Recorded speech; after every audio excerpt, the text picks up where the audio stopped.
तो हम 7700 के आसपास हमारे पास पेंशन के कर्मचारी हैं जो पेंशन पे चले गए हैं, और उनको जो है नए पेंशन नियमों के तहत जो है जो वेतनमान दिया जाना है वो हमने लागू कर दिया है। तो इसलिए लगभग सारे सिस्टम में संशोधित वेतनमान लागू करने का ये फैसला हो गया। हालांकि 23 करोड़ के आसपास इसका खर्चा था, लेकिन हम इसको मैनेज कर रहे हैं। और साथ में यहाँ पे कर्मचारियों का जो है चालकों प्रचालकों का 39 महीनों का जो है भत्ता जो है जो रात्रि में सेवा ये करते हैं वो लंबित है।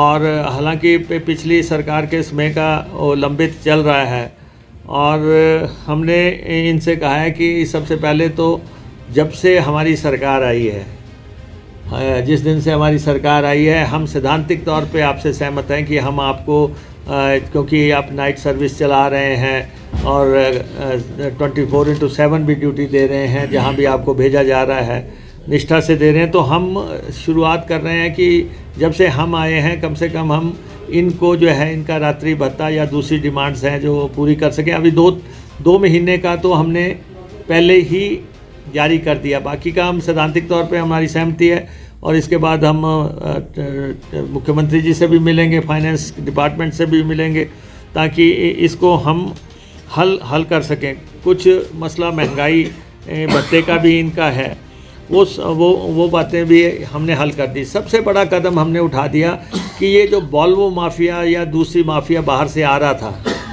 और ये 15-18 साल से प्रदेश में हाय तौबा मची हुई थी कि ये कैसे आ रहा है, कौन ला रहा है, इसके पीछे कौन है, इसकी पृष्ठभूमि क्या है। हमने इस पे अंकुश लगाने के लिए हमने कल के मंत्रिमंडल की बैठक में आखिर फैसला कर दिया, और ये बसेस जो हैं बिना टैक्स के हिमाचल में प्रवेश नहीं कर पाएंगी, और इनको 9 लाख रुपया पर एनम जो है हिमाचल प्रदेश का टैक्स देना पड़ेगा।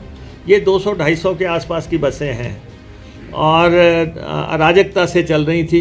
पहले मैंने डिपार्टमेंट को आदेश दिए थे कि इन बसों को रोका जाए, पकड़ा जाए, लेकिन बाद में डिपार्टमेंट की राय ये थी कि ये बसें जो है टूरिस्ट को लेके आ रही हैं, तो टूरिस्ट भी साथ में परेशान होगा, तो इसका आप कोई लीगल हल जो है तलाशिए। ये साउथ में भी ये प्रॉब्लम्स थी।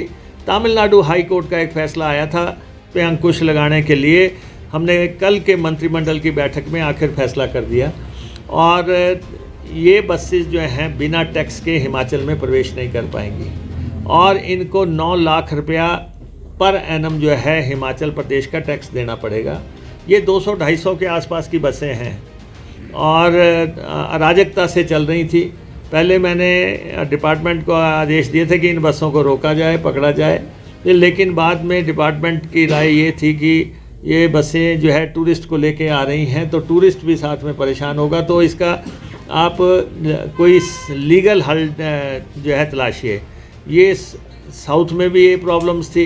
तमिलनाडु हाई कोर्ट का एक फ़ैसला आया था जिसमें कि 75,000 रुपया इन पे टैक्स लगाने का अदालत ने परमिशन दी थी, और ये कहा था 5,000 रुपया जो है पर मंथ जो है पर डे जो है इन पे चार्ज किया जाए। तो हमने वो लागू कर दिया। उस हिसाब से अब ये गाड़ियाँ जो है जब हमारे अब ट्रांसपोर्ट डिपार्टमेंट सक्रिय होगा, हमारे आरटीओज़, हमारे एमपीआईज़ वगैरह, हमारे ऑफिसर जो भी सक्रिय होंगे, और ये टैक्स अब हम इनसे हासिल करेंगे।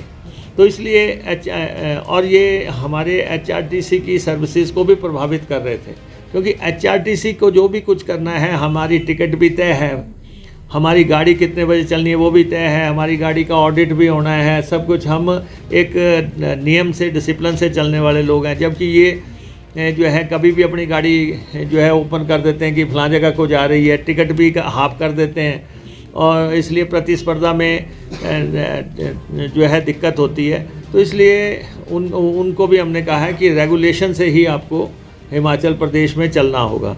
तो दूसरा जो है कुछ इश्यूज़ इन्होंने हमारे ध्यान में लाए हैं। एक तो हमने इनसे कहा है कि एचआरटीसी की आय को बढ़ाने के लिए हमने चारों यूनियन से राय मांगी है, हमने चारों से पूछा है कि आप ये बताएं कि HRTC 65 करोड़ कमा रही है और हम इसकी आय कैसे बढ़ा सकते हैं। हमने चारों को कहा है कि आप अपना स्टेटस नोट हमें प्रेजेंट करें ताकि हम अपने उस पे खड़े हो सकें।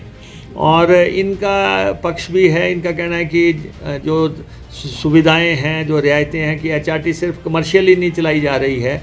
HRTC में जो है महिलाओं को जो सुविधा दी गई है, स्टूडेंट्स को जो सुविधा दी गई है, या घाटे के रूटों पे जहाँ कोई नहीं जाता वहाँ HRTC जा रही है, दूर दराज दुर्गम इलाकों के।